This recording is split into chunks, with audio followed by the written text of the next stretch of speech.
இப்போ நங்கூரம் பாருங்கள், கடலில் கப்பலில் வந்து கப்பல் போகிறது. அப்படி போகின்ற பொழுது எல்லா இடத்துலையும் என்ன செய்ய மாட்டாங்க அப்படின்னா நங்கூரத்தை வந்து போட மாட்டாங்க. சகதி இருக்குதா, மண் இருக்குதா, அல்லது கல் அல்லது பாறை பகுதியாக இருக்கிறதா, அதெல்லாம் பார்த்து தான் வந்து என்ன செய்வாங்க அப்படின்னா அந்த கப்பலை இயக்கக்கூடிய அந்த மாலுமி அந்த நங்கூரத்தை வந்து என்ன செய்வார், வந்து அது வந்து போடக்கூடியதை நம்ம வந்து பார்க்கிறோம், படித்திருக்கிறோம். இது யதார்த்தமான ஒன்றாக வந்து இருக்கிறது.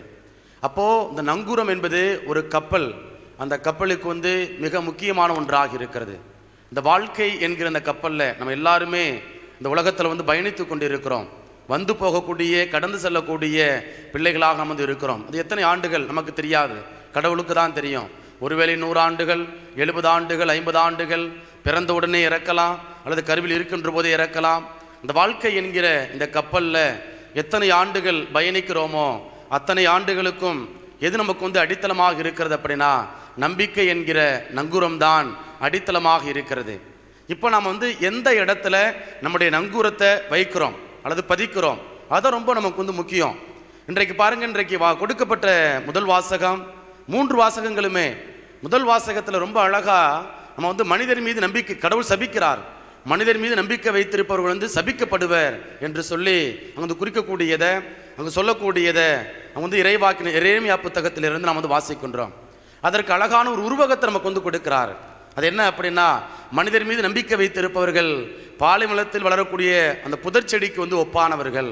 இப்போ இந்த பாலைவனத்தில் நம்ம எல்லாருமே தெரிந்த அந்த உதாரணங்களிலிருந்து, உருவகங்களிலிருந்து ஆண்டவர் இன்றைக்கு வந்து என்ன செய்கிறார் அப்படின்னா நம்மோடு வந்து உரையாடி கொண்டிருக்கிறார். நம்முடைய வாழ்க்கையை எதன் மீது நமது அடித்தளம் இட வேண்டும் என்பதை குறித்து நமக்கு வந்து விளக்கத்தை வந்து கொடுத்து கொண்டிருக்கிறார். இப்போ பிரியமானவர்களே, பாலைவனத்தில் வந்து மழை பெஞ்சா அந்த செடி வந்து அப்படியே தளன்னு இருக்கும். ஒருவேளை அந்த மழை இல்லை அப்படின்னா அப்படியே விரைவில் வந்து காய்ந்து சருகாக போகக்கூடிய ஒரு நிலை. அப்போ மனிதன் அந்த பாலைவனத்தை போல இருக்கக்கூடியவனாக இருக்கிறான். விவிலியத்தில் நிறைய உதாரணங்களை வந்து மேற்கோள் காட்டலாம். மனிதர் மீது நம்பிக்கை வைத்தவர்கள் எப்படி வந்து வாழ்வை இழந்து போயிருக்கிறாங்க, காட்டி கொடுக்கப்பட்டு இருக்கிறாங்க, உதாசீனப்படுத்தப்பட்டு இருக்கிறாங்க, நம்பிக்கை துரோகத்துக்கு வந்து உள்ளாக்கப்பட்டு இருக்கிறார்கள் என்பதை நம்ம வந்து பார்க்கலாம். இன்றைக்கு நம்ம எல்லாருமே நம்முடைய வாழ்வு நம்பிக்கையை அடித்தளமாக கொண்டுதான் இருக்கிறது. கணவன் மனைவியினுடைய உறவு நம்பிக்கை அடித்தளமாக கொண்டுதான் இருக்கிறது. அங்கே சந்தேகம் வந்துருச்சு அப்படின்னா அந்த குடும்பம் சின்ன பின்னமாக மாறிவிடும். அது உங்களுடைய வாழ்க்கையில், அன்றாட வாழ்க்கையில் நீங்கள் அதை வந்து அனுபவித்து கொண்டிருக்கிறீர்கள், வாழ்வித்து கொண்டிருக்கிறீர்கள். அப்போது கணவன் மனைவியினுடைய உறவு அது அடித்தளம், அது எங்கே எதில் இருக்கிறது அப்படின்னா நம்பிக்கையில் இருக்கிறது. ஆனால் பல நேரங்களில் அதே கணவன் அதே மனைவி காட்டி கொடுக்கக்கூடிய அல்லது மறுதளிக்கக்கூடிய ஒரு நிலையும் வந்து ஏற்படும்.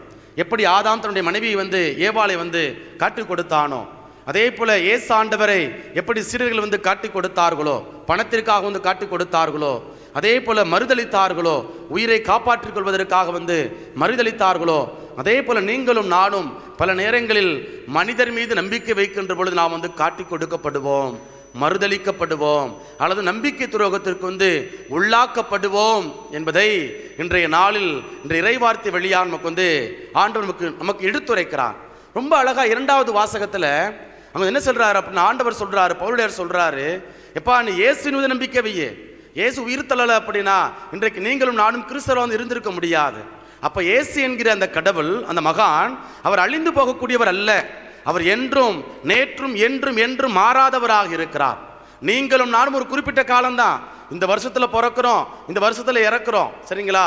ஆனால் இயேசு என்கிற நபர், இயேசு என்கிற மகான் வந்து நேற்றும் என்றும் என்றும் மாறாதவராக இருக்கிறார். என்ன அதான் ரொம்ப ஆண்டவர் சொல்றார் பாருங்க, இதோ உலகம் முடியும் வரை நான் எந்நாளும் உங்களோடு இருப்பேன் என்று சொல்லி வாக்குறுதி வந்து கொடுக்கிறார். அப்போ இந்த நாள்ல அந்த நேற்றும் இன்றும் என்றும் மாறாத அழியாத கடவுளிடத்தில் நம்முடைய நம்பிக்கையை நாம் வந்து கொண்டிருக்க வேண்டும், நாம் வந்து நங்கூரத்தை நாம் வந்து பாய்ச்ச வேண்டும் என்பதனை ஆண்டவர் நமக்கு வந்து எடுத்துரைக்கிறான். இந்த நற்செய்தி வாசகத்தில் பாருங்க, ரொம்ப அழகா வந்து ஒரு பக்கம் ஆசீர்வாதம், இன்னொரு பக்கம் பார்த்தோம் அப்படின்னா சாபம். அங்கே வந்து ஏழையா இருப்போரே, பட்டினியா இருப்போரே என்று, உணவுக்காக காத்திருப்போரே என்று சொல்லி பட்டியலிடக்கூடிய ஒரு நிலை, துன்பங்களை வந்து அனுபவிக்கக்கூடிய மக்களே, இதெல்லாம் கொஞ்ச காலம்தான். அதே போல செல்வர்களை வந்து சாடக்கூடிய ஒரு நிலை, யாரெல்லாம் பணக்காரவங்களா இருக்கிறாங்களோ சாடக்கூடிய ஒரு நிலை. ஏன், என்ன காரணம்? இன்றைக்கு நம்ம ஊர்ல நம்ம வாழக்கூடிய சமூகத்தில் பார்க்கிறோம், நம்முடைய கண் முன்னாடியே ஒரு தலைமுறையினர் மிகப்பெரிய செல்வந்தர்களாக இருந்திருக்கலாம், ஆனால் அடுத்த தலைமுறையினர் இந்த உலகத்தில் வாழ்வை இழந்து விட்டார்கள். அப்படியே நடுத்தருவில் அப்படியே தெருக்கோடியில் தன்னுடைய வாழ்வை வாழக்கூடிய ஒரு நிலை. என்ன காரணம்? எனக்கு காசு இருக்குது, எனக்கு அதிகாரம் இருக்கிறது, எனக்கு பணம் இருக்கிறது, எனக்கு செல்வம் இருக்கிறது, புகழ் இருக்கிறது என்று சொல்லி நம்முடைய நங்கூரத்தை பணத்தில் நாம் வைப்பதனால, சரிங்களா, பணத்தின் மீது எப்படி நம்ம நம்முடைய நங்கூரத்தை பாய்ச்சுகின்ற பொழுது அந்த செல்வம் ஒரு நாள் அழிந்துவிடும். இன்றைக்கு நீங்கள் வேணா கட்டி காக்கலாம், நீங்க என் குடும்பம் நல்லா இருக்கணும், என் பிள்ளைங்க நல்லா இருக்கணும் அப்படின்னு சொல்லி ஒரு வீட்டுக்கு 2 வீடு கட்டலாம், நீங்க ஏக்கர் கணக்கில் நிலத்தை வாங்கலாம், நீங்கள் உழைத்து சம்பாதிக்கிறீர்கள். ஆனால் நீங்கள் யாருக்காக சேர்க்கிறீங்க அப்படின்னா உழைக்காத உங்களுடைய பிள்ளைகளுக்காக. இப்ப உங்களுடைய உழைப்பினுடைய அந்த கஷ்டத்தை நீங்கள் அனுபவிக்கிறீங்க, உணர்றீங்க. ஆனால் உங்களுடைய உழைப்பை, உங்களுடைய கஷ்டத்தை உங்களுக்கு வரக்கூடிய சந்ததியினர், உங்களுடைய பிள்ளைகள் அது உணர்வதில்லை.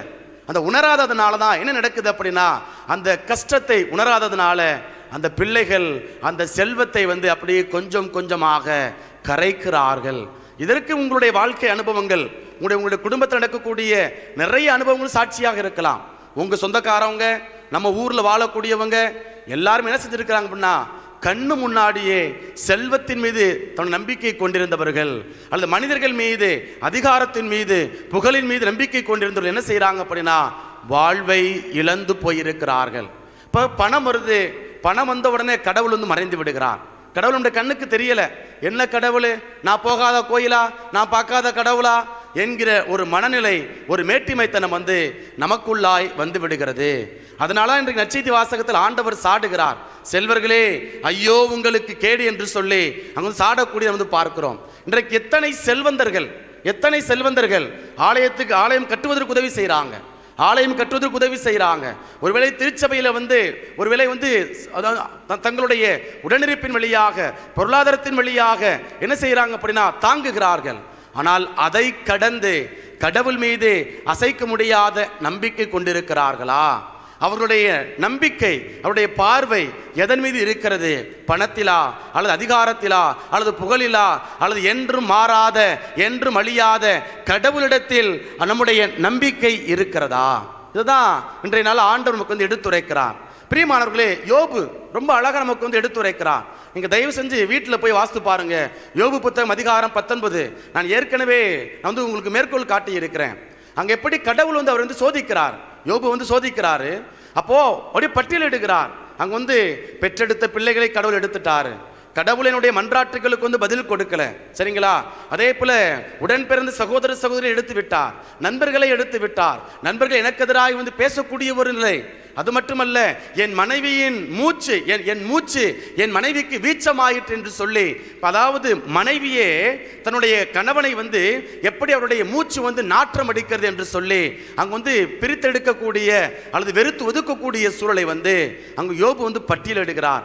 அப்படியெல்லாம் பட்டியலிட்டாலும் அங்கு யோபு சொல்றார் பாருங்க, என் மீட்பர் வாழ்கிறார் என்றும், சரிங்களா, என் மீட்பர் வாழ்கிறார் என்றும், மண் மீது அவர் எழுந்து வருவார் என்றும் நான் நம்புகின்றேன் என்று சொல்லி அங்க என்ன செய்றார் அப்படின்னா, யோபு ரொம்ப அழகா அதிகாரம் 19 இறை வார்த்தைகள் 10, 11 மற்றும் 12 மேற்கோள் காட்டக்கூடியத அங்கு கடவுள் மீது எப்படி அசைக்க முடியாத நம்பிக்கை கொண்டிருக்கிறார் என்பதனை அங்கு எடுத்துரைக்கின்றார். அது மட்டுமல்ல, இந்த உடல் என் கண்களாலேயே நான் காண்பேன், அதெல்லாம் பார்க்கணும், என் கண்களாலேயே நான் காண்பேன். அப்போ இந்த உலகத்துல மனைவி வெறுத்து விட்டால், பெற்றெடுத்த பிள்ளைகள் இல்ல, உடன் பிறந்தவர்கள் தூக்கி எறியக்கூடிய ஒரு நிலை, நண்பர்கள் ஏளனப்படுத்தக்கூடிய ஒரு நிலை, எல்லா நிலைகளிலும் கைவிடப்பட்டாலும் என்றும் நேரோடையோரம் நடப்பட்ட மரங்களைப் போல கனிதரக்கூடிய அந்த மரங்களைப் போல பலன் தரக்கூடிய அந்த மரத்தின் மீது, உயிருள்ள ஆண்டவர் மீது, வாழும் இறைவன் மீது யோபு என்கிற நபர் அந்த நங்கூரத்தை, தன் வாழ்வின் நங்கூரத்தை அங்கு கட்டி எழுப்புகின்றார். இன்றைக்கு நீங்களும் நானும் எதன் மீது அடித்தளம் இடுகின்றோம்? நம்முடைய வாழ்வு இதற்கு வந்து ரொம்ப எடுத்துக்காட்டாக அதை வெளிப்படுத்திவிடும். என்னுடைய செயல் அதை வெளிப்படுத்திவிடும்.